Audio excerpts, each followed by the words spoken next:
بسم اللہ الرحمن الرحیم. لاکھوں کروڑوں درود و سلام محمد مصطفیٰ صلی اللہ علیہ وسلم اور آل محمد پر. میں ہوں عمر دراز گوندل. قاضی فائز عیسیٰ صاحب نے جس رات یہ فیصلہ سنایا تھا، اس فیصلے سے لے کے آج تک میں نے کہا تھا یہ کیسا فیصلہ ہے، اس فیصلے کا لاشا اٹھا کے قاضی فائز عیسیٰ صاحب پھرتے رہیں گے. ایک وقت آئے گا کہ ان کا اپنا ادارہ سپریم کورٹ کہے گا کہ یہ لاشا بھاری ہو گیا ہے اور وہ بھی بوجھ اٹھانے سے انکار کر دیں گے. یہی بات آج فیصل صدیقی معروف وکیل کر رہے تھے. وہ کہہ رہے تھے کہ وقت آئے گا سپریم کورٹ اپنا ہی یہ فیصلہ تبدیل کر دے گی. کوئی ایسا قانونی ماہر نہیں ہے جو اس فیصلے کو اس حوالے سے یہ کہہ رہا ہو کہ یہ جمہوریت کی فتح ہے یا یہ آسانی پیدا کی گئی ہے. اب جس شخص کو کمزور کرنے کے لیے سب کچھ کیا گیا ہے، وہ تو عربی جیل سے کہہ رہا تھا کہ دیکھو ہوتا کیا ہے. لیکن رائٹ نو عمران خان کی میں فتح جس کو کہہ رہا ہوں اور میں کہہ رہا ہوں کہ ہمت جواب دے گیا، وہ کیا ہے. ہم آئے تھے، ہم سماعتوں کے دوران، اور ہمیں بتایا گیا تھا کہ ظالموں قاضی آ رہا ہے، اور ہمیں بتایا گیا تھا کہ وہ آئین اور قانون کے محافظ ہیں. اب ہوا کیا؟ ہوا یہ جناب کہ اس فیصلے کے اوپر تنقید کیوں ہوئی ہے. اب مجھے یہ بتائیے کہ جسٹس منیر کے فیصلے کے اوپر بھی کوئی اس وقت تنقید نہیں کرنے دیتا ہوگا. وجہ کیا تھی؟ اس وقت ملک میں جو طاقتور حلقے تھے، اس وقت ملک کے جو پاورفل لوگ تھے یا ریاست کے حق میں وہ فیصلہ تھا. آج بھی وہی صورتحال ہے. یہ ان کے حق میں ہے کیونکہ سب عمران خان کو باہر کرنا چاہتے ہیں. اب اس ساری صورتحال میں مولوی مشتاق نے جب ذوالفقار علی بھٹو کو پھانسی کا پھندا پہنایا تو ظاہر ہے اس وقت کیا کچھ ہوا ہوگا آپ جانتے ہیں. اس وقت بھی کوئی فیصلے پہ تنقید نہیں کر سکتا تھا. لیکن آج قاضی فائز عیسیٰ بھی جسٹس منیر کے فیصلے کا حوالہ نہیں دے سکتے. آج چیف جسٹس قاضی فائز عیسیٰ مولوی مشتاق کے اس سنائے گئے فیصلے کا حوالہ نہیں دے سکتے. وقت گزر گیا. اس کی وجہ یہ ہے، کل شاہ محمود قریشی نے جو بات کی تھی کہ مورخ کا قلم نہیں رک سکتا. آپ حکومت کے ذریعے، باقی ہر چیزوں کے ذریعے صحافیوں کو، میڈیا کو کنٹرول کر سکتے ہیں، لیکن تاریخ دان نہیں رکتا. اب کیا کیا گیا؟ آج دن میں نے آپ کو بتایا تھا کہ سپریم کورٹ اور پاکستان بار کونسل کے جو نمائندے ہیں انہوں نے ایک پریس کانفرنس کی ہے. بتایا گیا جناب فیصلے میں سکم بتائیں، تنقید نہ کریں، برداشت نہیں کیا جائے گا. اور جو انہوں نے کہا وہ مان لیا گیا. انہوں نے کہا کہ سپریم کورٹ توہین عدالت کی کارروائی کرے. پھر کہا گیا کہ ایف آئی اے جو حکومت کے ادارے ہیں وہ خاموش نہ بنے، وہ بھی ایکشن لیں. اب میں آپ کو بتانا یہ چاہتا ہوں کہ وفاقی حکومت نے ایک جوائنٹ انویسٹیگیشن ٹیم JIT بنا دی ہے. وہ JIT 6 افراد کے اوپر مشتمل ہے، اور یہ جو ہے سائبر کرائم ونگ کے ایڈیشنل IG کی سربراہی میں، اور ان کو 15 دنوں کا ایک ٹاسک دیا گیا ہے جس میں FIA کے علاوہ انٹیلیجنس بیورو IB کے لوگ ہیں، ISI کے لوگ ہیں. بتایا گیا ہے کہ ایک نمائندہ ہوگا جو 20ویں گریڈ سے اوپر نیچے نہ ہو. DIG اسلام آباد پولیس ہے، اور PTI یعنی پاکستان ٹیلی کمیونیکیشن اتھارٹی کا ایک نمائندہ بھی شامل ہوگا. اس میں کہا گیا ہے، اور اس کے کہا گیا ہے کہ جناب JIT عدلیہ مخالف مہم اور ججز کی ساکھ متاثر کرنے والوں کا تعین کرے گی. اعلیٰ عدلیہ کے خلاف مہم کے ذمہ داروں کو قانون کے کٹہرے میں لایا جائے گا. یاد رکھیے گا، کوئی مہم، کوئی پروپیگنڈا ججز یا عدلیہ کی ساکھ کو متاثر نہیں کرتا. ججز کے فیصلے متاثر کرتے ہیں. اور یہ میں نہیں کہہ رہا، قاضی صاحب باقی سب کہتے ہیں. اگر ایسا ہی تھا تو آپ نے تاحیات نااہلی والا کیس کیوں اس کو ریورٹ کیا؟ یہ میرا تو فیصلہ نہیں تھا. تو ساکھ کیا صحافیوں نے متاثر کی یا آپ کے ان ججز نے کی تھی؟ نمبر 1. نمبر 2، آپ انٹیلیجنس اداروں کے اوپر آپ نے یہ سارا کچھ کیا ہے. کیا قاضی فائز عیسیٰ صاحب خاموش رہیں گے کہ تنقیدی آواز بھی برداشت نہیں کر سکتے؟ آپ نے مرضی سے فیصلہ سنایا، صحافیوں کو حق دیں. اس ملک میں کروڑوں ووٹرز کا حق مارا گیا ہے، وہ احتجاج بھی نہ کریں، فیصلے پر تنقید بھی نہ کریں. آپ تو کہتے ہیں فیصلے پر تنقید کریں. اور ایک اور بات، یہ فیصلے پہ تنقید پہ اتنا کیوں کچھ ہو گیا ہے؟ یہ کیا مسلم لیگ نون سرگودا جلسے کے اندر مریم نواز شریف نے ججز کی تصویریں نہیں لگائی تھی؟ نمبر 1، کیا سپریم کورٹ آف پاکستان کے گیٹ کے سامنے تقریریں نہیں کی گئی تھی PDM حکومت کے ہوتے ہوئے؟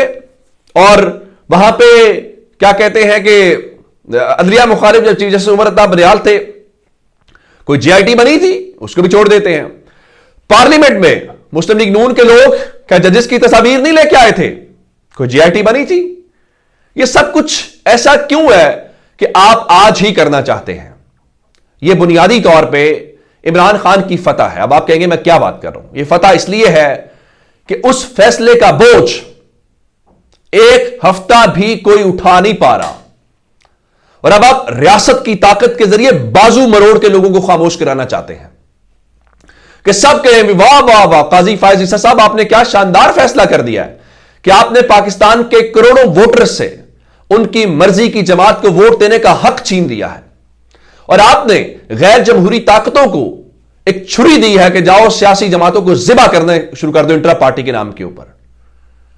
اور اگر قانون موجود نہ ہو تو کوئی بڑے شخص کا کیس ہو تو پارلیمنٹ میں واپس بھیج دیا جاتا ہے. لیکن سیاسی جماعت تھی، آپ کہتے ہیں کہ ٹیکنیکل گراؤنڈز کے اوپر کسی فرد کے بنیادی حقوق نہیں مارے جا سکتے کیونکہ نواز شریف تھا، اس کی تاحیات نااہلی ختم کرنی تھی. ہاں سیاسی جماعت کو ٹیکنیکل گراؤنڈز کے اوپر ناک آؤٹ کیا جا سکتا ہے. میرے خیال سے عمران خان کی اس سے بڑی اور کوئی فتح نہیں ہو سکتی، اور یہ ان کی اخلاقی فتح ہے. گو کہ کل انہوں نے بہت سنگین الزامات لگائے ہیں سپریم کورٹ کے اوپر.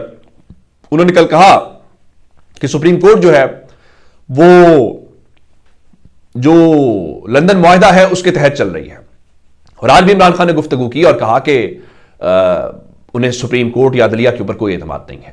یہ ایک بہت اچھا وقت نہیں ہے کہ پاکستان کی پاپولر پارٹی کا سربراہ جو ہے وہ سابق سربراہ یا ملک کا سابق وزیر اعظم ایسی باتیں کر رہا ہو.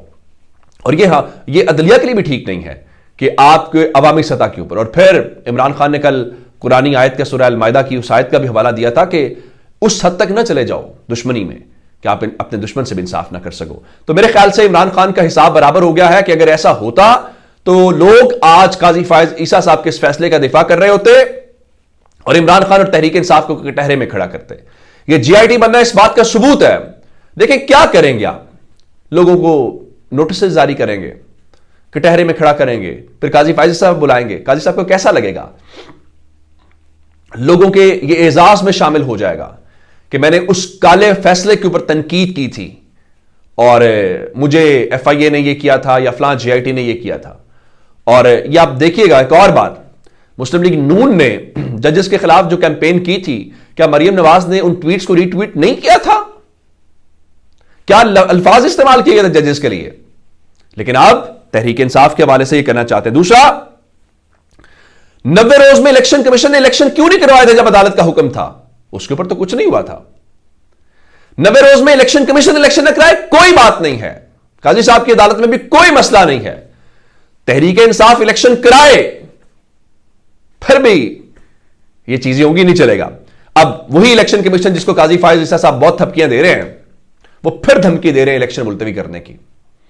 اور ان کی جانب سے نوٹیفیکیشن ایک اعلامیہ جاری کیا گیا ہے جس میں کہا گیا ہے کہ جناب یہ جو اس وقت بار بار انتخابی نشان الاٹ ہونے کے بعد مختلف فورم سے انتخابی نشان تبدیل کیے جا رہے ہیں، فورم سے مراد عدالتیں ہیں، تجویز زیر غور ہے کہ اگر انتخابی نشانات کو تبدیل کرنے کا سلسلہ نہ رکا تو ایسے انتخابی حلقوں میں الیکشن ملتوی کرنے کے علاوہ کوئی راستہ نہیں رہے گا. وہ دھمکی دے رہے ہیں کہ جناب ہم ان حلقوں کے اندر الیکشن تاخیر کریں گے. اب لیکن یہ بعد میں بات کی ہے. اس سے اوپر کہا اگر اسی طرح انتخابی نشانات کی تبدیلی کا عمل جاری رہا تو اس سے الیکشن میں تاخیر کا خدشہ پیدا ہو گیا ہے. الیکشن کمیشن دوبارہ کہہ رہا ہے کہ الیکشن میں تاخیر کا خدشہ پیدا ہو گیا ہے. اور ادھر ملک کے مقبول ترین پارٹی کو آپ نے باہر نکال کے بھی اگر الیکشن ملتوی کرنا ہے تو پھر کوئی بات تو نہیں ہے.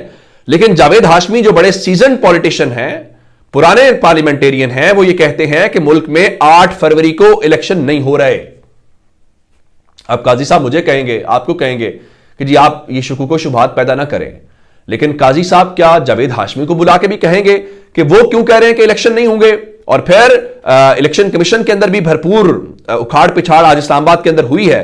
اور جاوید ہاشمی صاحب نے خیر یہ بھی کہا کہ انتخابی نتائج یہ ہیں کہ 30 سے 35% سیٹیں نون لیگ کے پاس ہوں گی، 20% سیٹیں پیپلز پارٹی کے پاس ہوں گی، باقی آزاد ہوں گے اور تحریک انصاف کا کوئی امیدوار نہیں ہوگا.